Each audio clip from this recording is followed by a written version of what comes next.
In this module, we will continue with the acidic and basic properties of amino acids, but in the last modules, we have discussed the titration curves of alanine and glycine.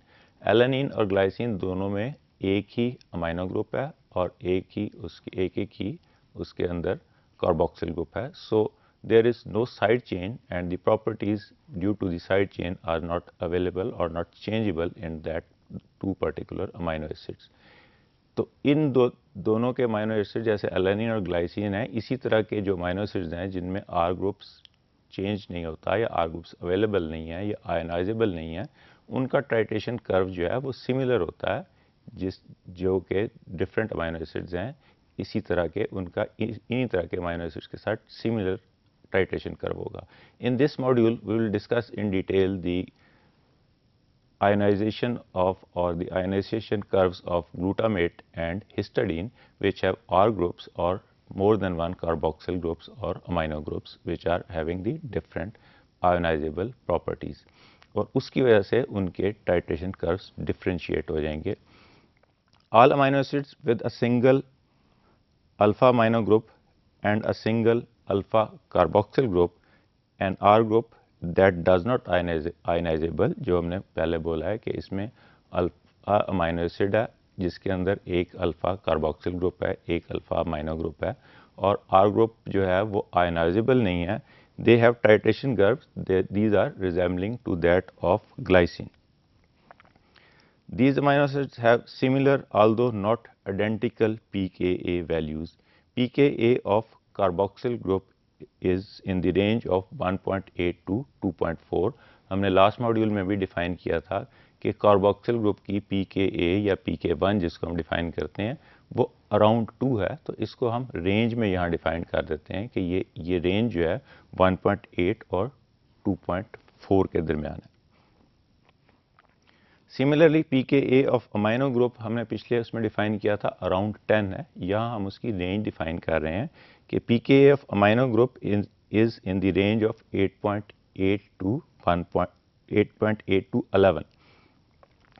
The differences in these pKa values reflect the effects of the R groups. इसमें ये थोड़ा difference है, वो उसकी carbon chain के साथ जो R groups लगे हुए हैं वो आयनाइजेबल नहीं है लेकिन उनकी लेंथ डिफरेंट है, उसकी वजह से ये pKa वैल्यू जो कार्बोक्सिल और अमाइनो की है वो थोड़ी सी रेंजेस में आ जाती हैं. Alanine has only two dissociable hydrogens, one from the carboxyl group and other from the amino group. pI हमने कैसे कैलकुलेट की थी, जो आइसोइलेक्ट्रिक पॉइंट है या आइसोइलेक्ट्रिक pH है, that is calculated simply arithmetic mean दोनों का ले लेते हैं, एक कार्बोक्सिल ग्रुप का pKa या pK1 और दूसरा pK2 जो है अमाइनो ग्रुप का. तो इस केस में भी हम इसका अरिथमेटिक मीन लेंगे. pI is equal to pKa1 plus pKa2 divided by 2. It means कि इसका मीन ले लेंगे. तो इसकी कार्बोक्सिल ग्रुप की जो थी ग्लाइसिन की pK1 थी 2.3 is for carboxyl group and 9.1 for amino group. तो इन दोनों को हम ऐड कर देंगे and it is divided by 2. तो सिंपली इसकी pI जो इसकी एडिशन के ऐड करके उसका मीन ले रहे हैं 2 से डिवाइड कर दें, तो pI और isoelectric point is at there is no net charge at that particular pH is 5.7.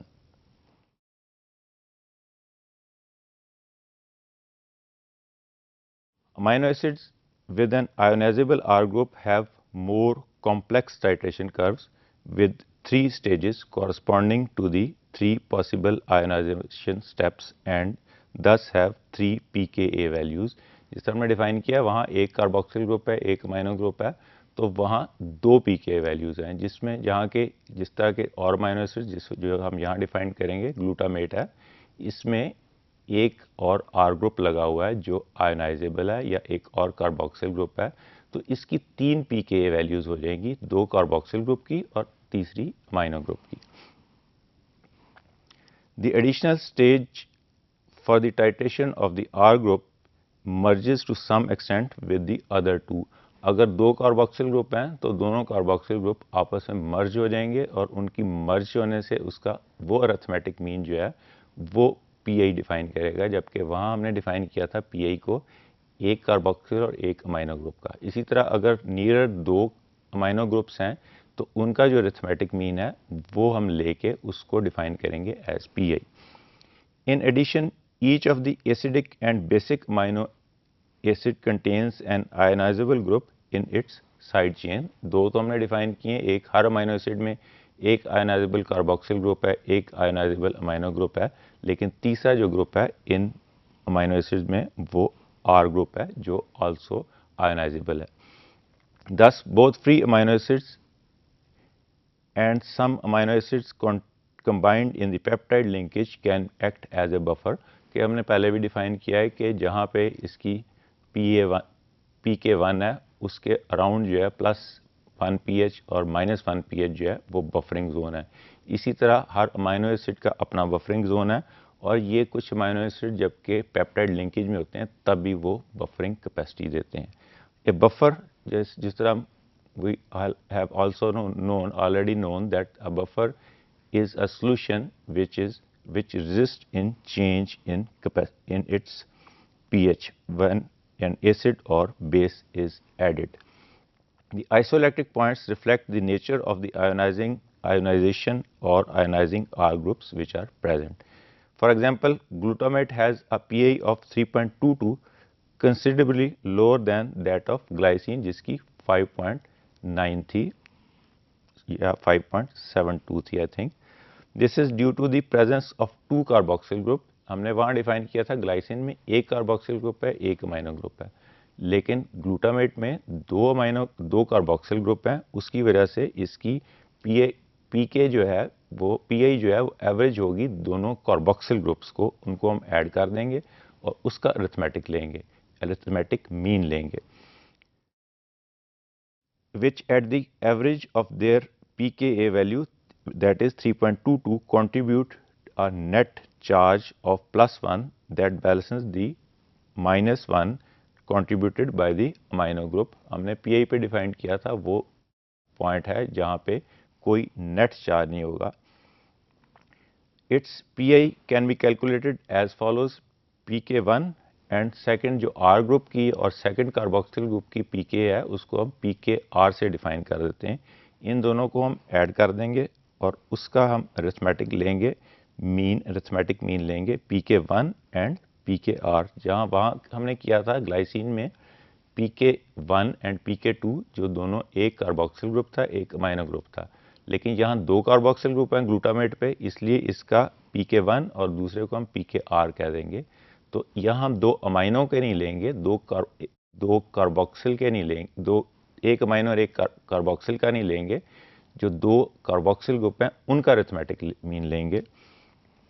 So pK1 for the carboxyl group is 2.19 and pKr जो अदर कार्बोक्सिल ग्रुप का है जिसको हम बोलते हैं वो that is 4.25। So the PI is 2.19 plus 4.25 divided by 2 which is 3.22. This is the method of calculation of PI which have more than one carboxyl groups. This is the titration curve of this particular amino acid which is glutamate। यहाँ पे हमने देखा कि PK1 जो है this is PK1, ये यहाँ पे PK1 है जो पहले कार्बोक्सिल ग्रुप को यहाँ से डीआयोनाइज कर रही है। इस कार्बोक्सिल ग्रुप को एक हाइड्रोजन यहाँ से निकल गया और उस 2.19 पे ये जाके pK1 डिफाइन होगी। जबकि हम इसके अंदर ऐड करते हैं मोर एंड मोर अल्कली, तो इसका सेकंड कार्बोक्सिल ग्रुप जो है ये यहाँ पे अवेलेबल है, ये भी आयोनाइज होगा और इसको हम pKr कह देते हैं। दिस इज 4.2 और इस स्टेज पे जहाँ pKr पे डिफाइन हम करते हैं कि ये इसकी PI है जिसके ऊपर कोई नेट चार्ज नहीं है, जबकि प्रैक्टिकली स्पीकिंग अगर आप यहाँ देखें तो यहाँ एक प्लस है और दो नेगेटिव है। इट मीन्स कि यहाँ पे कुछ ना कुछ चार्ज +1 चार्ज या -1 चार्ज अवेलेबल है, लेकिन जिस वक्त हम इन दोनों का मीन लेंगे pK1 एंड pKr का, तो हम डिफाइन कर रहे हैं कि pKa वो है pK1 या pKa1 या pK1 वो है जिसके ऊपर हाफ इज डिसोसिएबल, पीएच वो पर्टिकुलर पीएच है जिसके ऊपर half the ions are dissociable and half are in the original form. तो जिस वक्त हम pK1 से pKr की तरफ जाते हैं तो अगर एक सिंगल एटम है तो उसके ऊपर तो -1 चार्ज होगा, लेकिन अगर हम सॉल्यूशन में जाते हैं जहां काफ़ी सारे अमीनो एसिड्स के मॉलिक्यूल्स हैं तो सॉल्यूशन में कुछ अमीनो एसिड्स जो है ना वो डिसोसिएबल होंगे, डिसोसिएटेड होंगे और कुछ अनडिसोसिएटेड होंगे। तो पीआई इसकी डिफाइन होगी जहां पे pKa से हम pKr की तरफ जाएंगे। तो यहाँ पे हम दोनों कार्बोक्सिल ग्रुप जो हैं दैट इज एक जो ये ऊपर लगा हुआ है ये वाला और ये दूसरा, ये जहाँ दोनों आयनाइज हो रहे हैं यहाँ पे जाके ये एक आयनाइज हो गया और आगे जाके दूसरा आयनाइज हो रहा है इस जगह पे। इनका जो मिड पॉइंट है दैट इज 2.19 प्लस 4.25, इन दोनों का हम एवरेज ले लेंगे तो that is known as pI और द आइसोइलेक्ट्रिक पॉइंट और the pH at which there is no net charge। तो जो अमीनो एसिड जिसके अंदर एक से ज़्यादा R ग्रुप्स हैं या एक से ज़्यादा आयनाइजेबल कार्बोक्सिल और अमीनो ग्रुप हैं, तो जो नियरेस्ट टू कार्बोक्सिल ग्रुप की pKa है उन दोनों को जमा करते हैं। अगर इसमें दूसरा अमीनो ग्रुप होता कार्बोक्सिल की जगह और उसकी जो है वो 9.7 के अराउंड होती तो हम दोनों अमीनो को जमा करके उसका मीन लेते तो वो उसको डिफाइन करता उसकी पीआई वैल्यूज़ को।